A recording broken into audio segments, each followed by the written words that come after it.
Superestructuras y registros culturales. A. Resumen sobre superestructuras y objetos culturales. En diferentes partes de esta obra hemos mencionado e incluso definido a las superestructuras y a los objetos culturales que las integran. El propósito del presente inciso es completar el concepto de superestructura de tal modo que sea posible obtener una visión analógica del mismo a partir del modelo estructural de la figura 12. Ello permitirá comprender el concepto fundamental de registro cultural imprescindible para explicar la facultad de anamnesia que poseen los iniciados hiperbóreos. Ahora bien, una visión como la que procuramos presentar aquí requiere una descripción en extremo detallada, puesto que se debe poner en evidencia la relación de simetría inversa que presentan entre sí las superestructuras externas y las estructuras culturales internas. Una descripción tal exige tomar en cuenta todas las definiciones y conceptos vertidos hasta ahora. Es necesario, pues, repasar lo ya visto, y la mejor manera de hacerlo es releer una transcripción de los párrafos más importantes y afines a los temas que desarrollaremos en este inciso. En los siguientes comentarios se han ordenado en forma sistemática las citas que es conveniente recordar antes de entrar de lleno en el tema de los registros culturales. Primero, hay un principio fundamental que no debe ser olvidado al interpretar las explicaciones de este inciso. Tanto el concepto de superestructura como el de objeto cultural, si no se aclara lo contrario en el texto, deben interpretarse como referidos a cosas externas, es decir, cosas que existen más allá de la esfera sensorial, propias del mundo exterior, etc. Segundo, hecha esta aclaración, es necesario comenzar por el principio, es decir, por el objetivo macrocósmico de la finalidad del pasú. Tal objetivo pretende descubrir los designios propuestos por la suprafinalidad y expresar mediante signos la verdad descubierta, poniendo sentido en los entes que constituyen la cultura. Este objetivo procura que se produzca el mayor bien posible en el macrocosmos. Para ello, los pasúes o vires perdidos construyen con amor superestructuras de objetos culturales o culturas que producen placer al demiurgo, el placer del creador que comprueba que su obra es permanentemente descubierta y valorizada o descubierta y revalorizada. Página 100. Tercero, el objetivo macrocósmico de la finalidad apunta en primer término a poner sentido en el mundo. Para cumplir con tal finalidad no basta con otorgar sentido a los entes mediante alguna forma de expresión.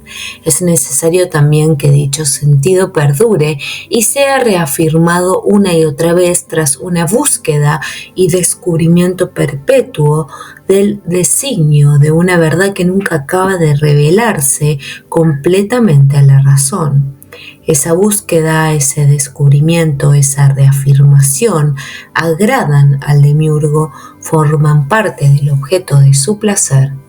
Se requiere, pues, una superestructura externa que sostenga el sentido otorgado a los entes.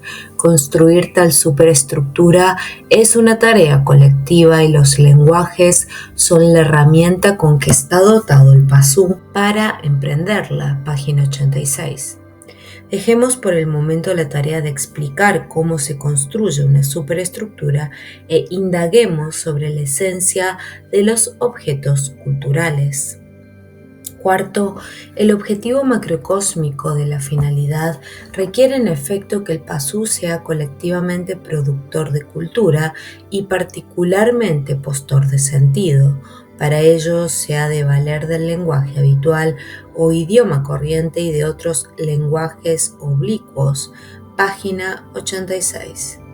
Quinto, en todo ente externo coexiste una doble determinación ontológica. la finalidad y la suprafinalidad. La finalidad entelequial del ente está determinada por la existencia natural y el impulso evolutivo que le otorga el arquetipo universal. La finalidad es el término universal del ente. La suprafinalidad del ente está determinada por la existencia individual específica que le otorga el designio demiúrgico o ser para el hombre. La suprafinalidad es el término particular del ente.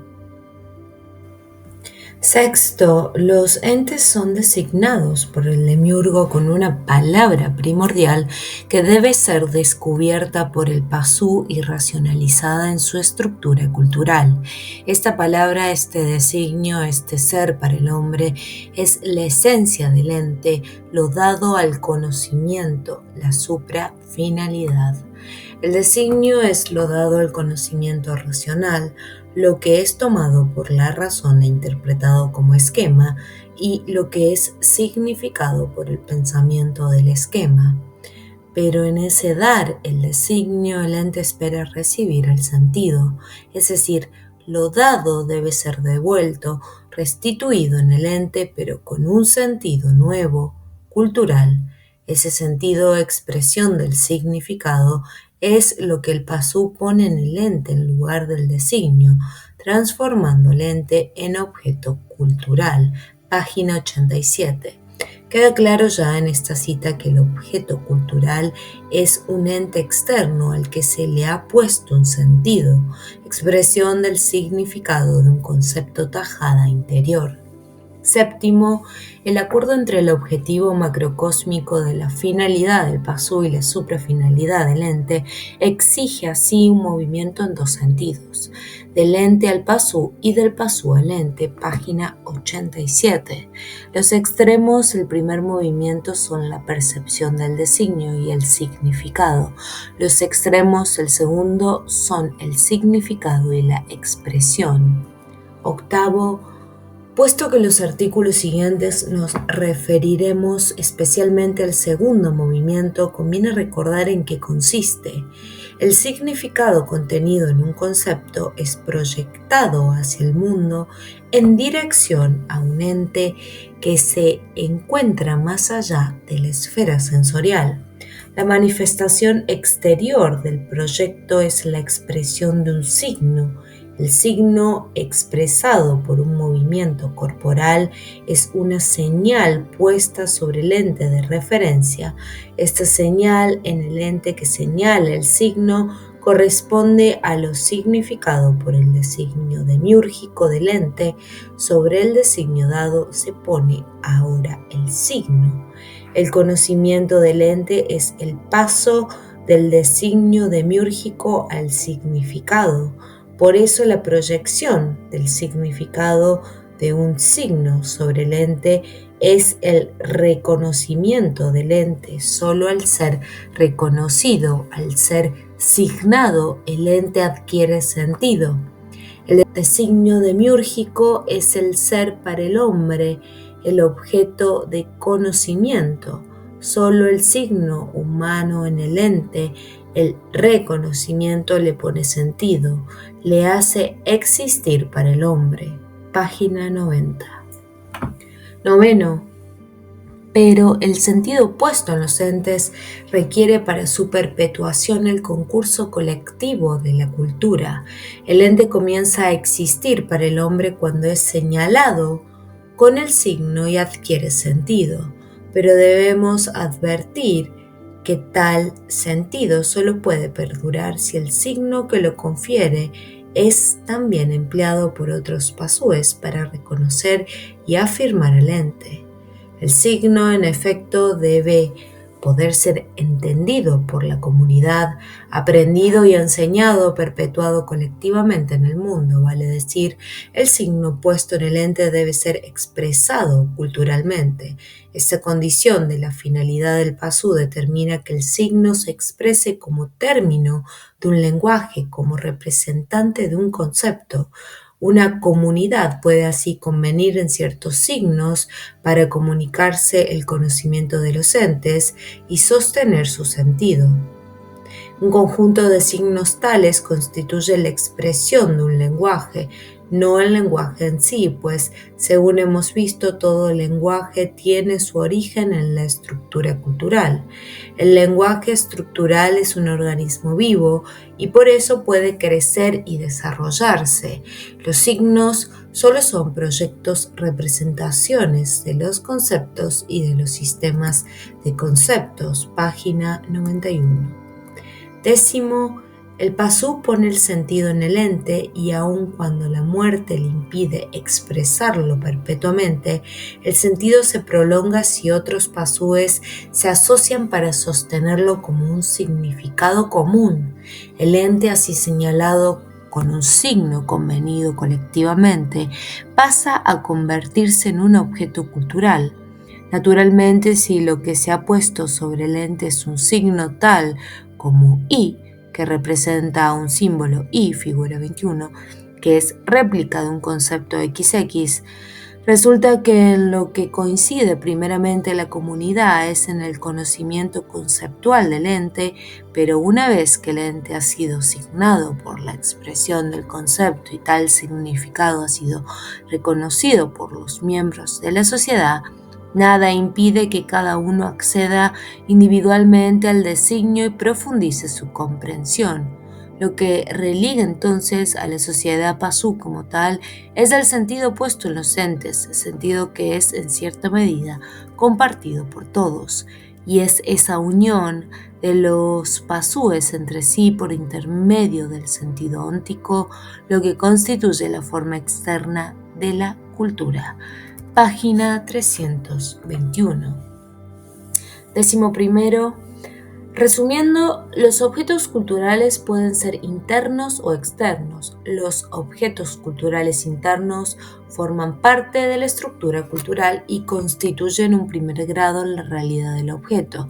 Los objetos culturales externos son proyectos corporizados y materializados de los anteriores y representan un segundo grado en la realidad del objeto. Son reconocidos en el mundo como reflejo de los objetos internos.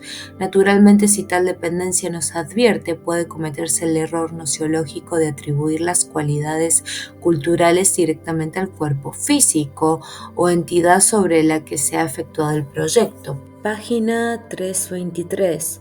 No obstante esta definición, en lo sucesivo nos atendremos a la pauta establecida en el comentario primero.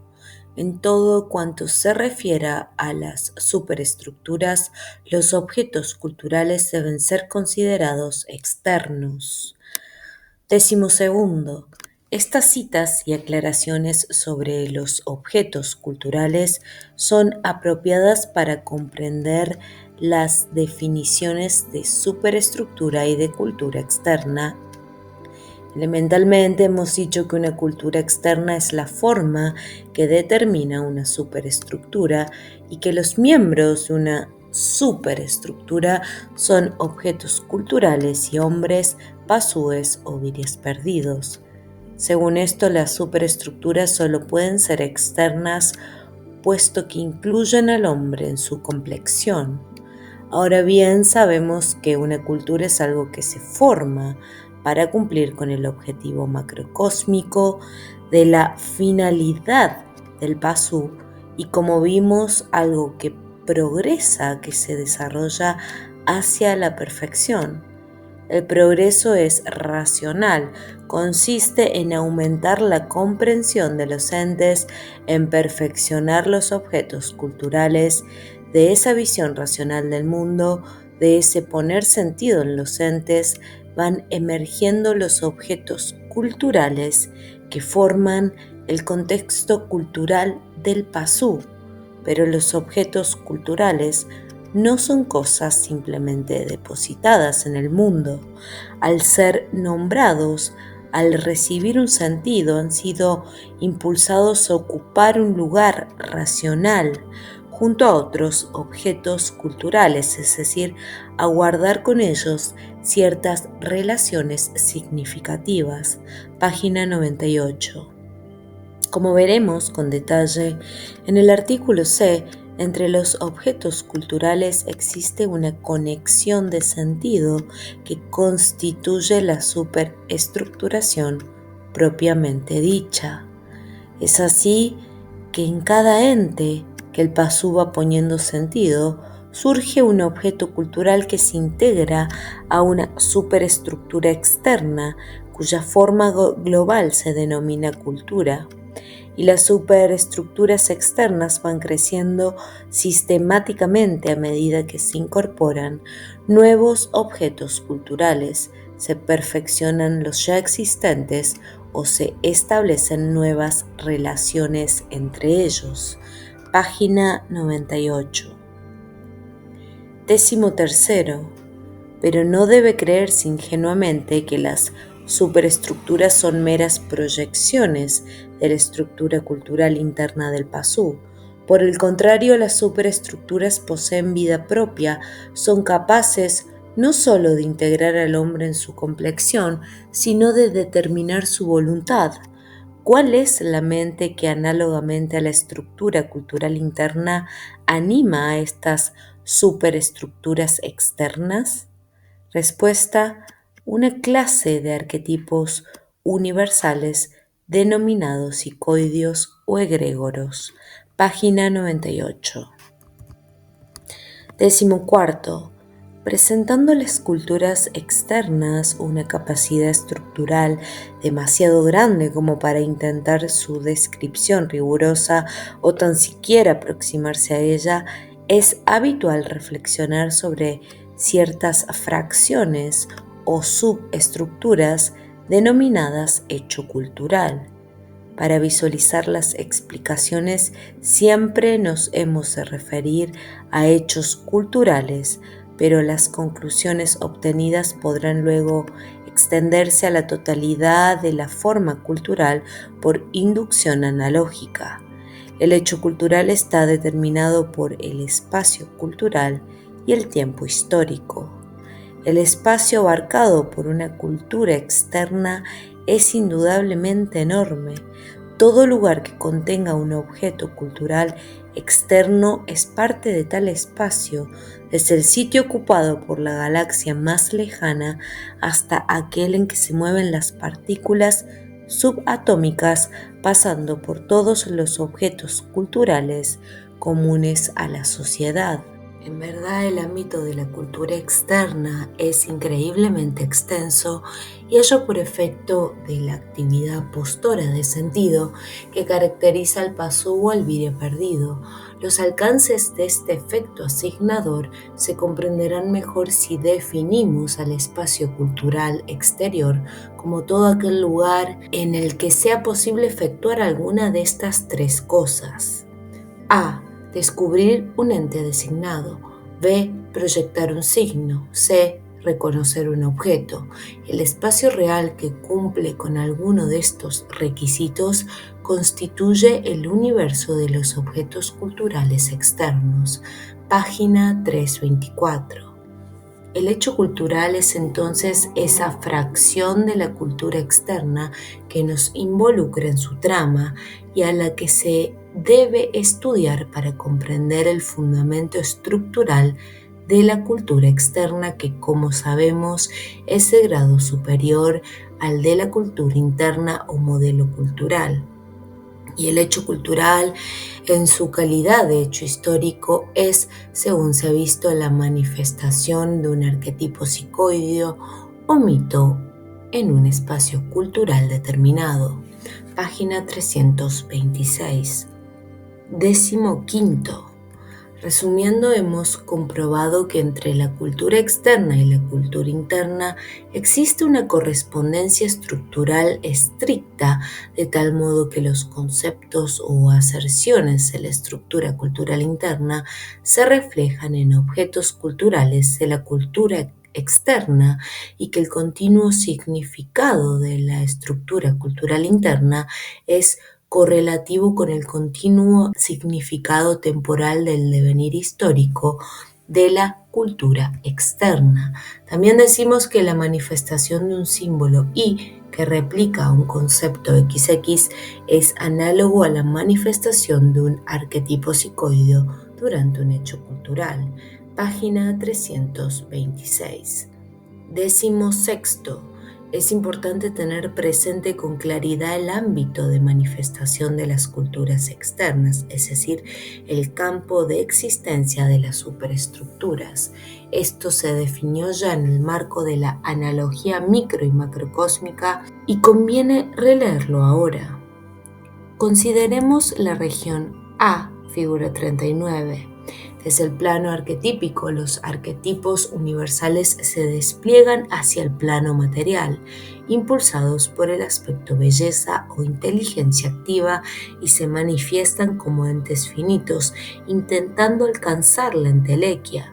Desde el punto de vista universal, el nivel energético, entelequial de los entes finitos es el indicado con líneas de puntos como límite de la región A. Es decir, que los entes finitos como tales subyacen en lo profundo del inconsciente demiúrgico. Sin embargo, los entes, además del término universal que les imponen la finalidad de los arquetipos, están señalados por el término particular de la suprafinalidad de las mónadas. Están designados para el pasú, disponen de una clave de su plan que puede ser descubierta y revelada por la razón. El designio transforma a los entes en seres para el hombre. La finalidad del hombre es descubrir el designio de los entes y poner en estos un sentido.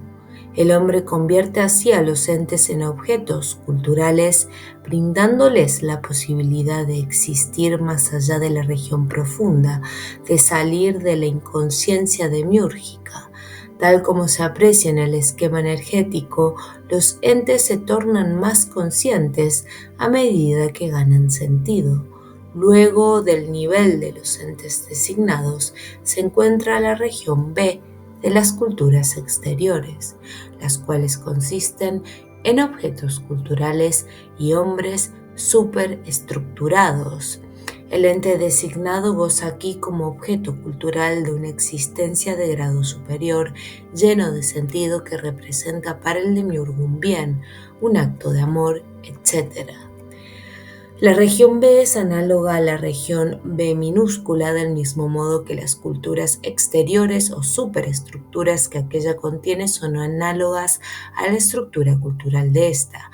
Para comprender ahora con mayor profundidad esta correspondencia hay que realizar el siguiente razonamiento. El sujeto racional del pasú puede considerarse como un operador que toma elementos arquetípicos de la región A minúscula que representan el designio del ente y los transfiere a la región B minúscula donde se estructuran como esquema del ente. El sujeto racional se hallaría así, operando sobre la línea de puntos que separa a las regiones A y B. Pues bien, el pasú cumple colectivamente en el mundo una función análoga a la que el sujeto racional cumple en el pasú. Vale decir, el pasú cumple colectivamente la función de ser la fuente de la razón del mundo. Es por su actividad postora de sentido que emerge la razón del mundo, que los entes hasta entonces sumidos en lo universal adquieren existencia particular como objetos culturales y se religan por amor, integrándose en las superestructuras de las culturas exteriores. Con este criterio, la función del pasú en el mundo queda claramente definida. El pasú, microcosmos, se puede considerar como un operador que toma entes designados de la región A, mayúscula, figura 39, y los transfiere a la región B, mayúscula, a donde se estructuran como objetos culturales. El pasú, microcosmos, se hallaría así operando sobre la línea de puntos que separa las regiones A mayúscula y B mayúscula del macrocosmos. Pero tal actividad del pasú es colectiva, lo que significa que a pesar de todo su operación cultural, su transformación racional del mundo, obedecen en gran medida a un alma grupal, a un egregoro, a un arquetipo psicoideo o manú que dirige el destino de la comunidad. Esto no puede ocurrir de otra manera si la función colectiva del pasú ha de ser análoga a la del sujeto racional en el pasú. El sujeto racional es una manifestación del alma en el microcosmos y por lo tanto el alma del macrocosmos, el ánima mundi ha de manifestarse tanto en la comunidad pasú, que cumple la función de sujeto racional macrocósmico, y tal manifestación del alma del demiurgo sobre la comunidad pasú solo puede realizarse a través de las jerarquías débicas, vale decir por medio de un alma grupal, egregoro, arquetipo psicoideo, Manu, etc. Página 341. 17. El postulado esencial del modelo estructural afirma lo siguiente. A una esfera óntica corresponde un enlace cilíndrico de la estructura en la estructura cultural, a una serie de esferas concéntricas superpuestas de mayor a menor como esencia de un ente externo. Corresponde un haz de planos rectangulares que se intersectan en el eje del enlace cilíndrico como verdad del ente en la estructura cultural. Página 430. 18. El concepto habitual del caballo, ese que todos entienden porque está expresado en idioma corriente y alude al caballo real, ¿a qué matriz arquetípica del designio caballo corresponde? Respuesta: a la matriz esencial. Es evidente que si la matriz esencial es la forma supuesta que individualiza al caballo, la forma que termina su naturaleza equina y hace de él ese caballo, entonces ese caballo será conocido primeramente bajo tal forma esencial. El concepto habitual del caballo es una descripción analítica de la matriz esencial del designio caballo, y este concepto habitual, según vemos, es el aspecto de la verdad del caballo que normalmente se nota en el lenguaje sociocultural habitual en el idioma corriente.